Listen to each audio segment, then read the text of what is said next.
Want the Clippy profile pictures everyone using? I will show you how to set it on Gmail and your YouTube channel. And yes, you can generate the Clippy image for free using the ChatGPT free version. So let's go. First, let's do it on your Gmail.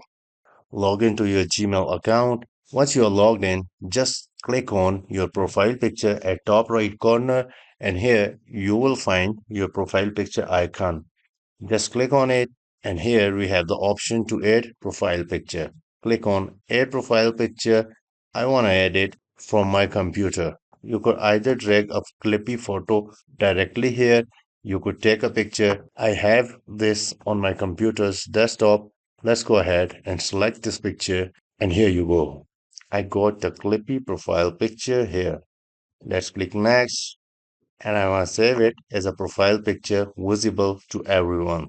And now my profile picture updated. The second way, if you have a YouTube channel, just go to youtube.com. You can see here that Clippy profile picture already showing here, but let me guide you the simple way.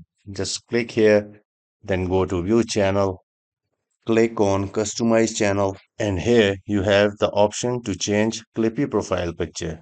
Let's click on change. Let's select the Clippy profile picture from my desktop. This one, just make sure the dimension and click on done. Now we are ready to publish it. Perfect. And that's it. Now Clippy is your profile picture both on Google as well as on YouTube. And finally, here is the free method to generate Clippy profile picture. I just typed in my prompt with my requirements into ChatGPT free version, and ChatGPT has generated a Clippy image for me within a minute. Perfect. If this helped, just drop a like, comment, and tell me where you are going to use your Clippy next. Thank you for watching.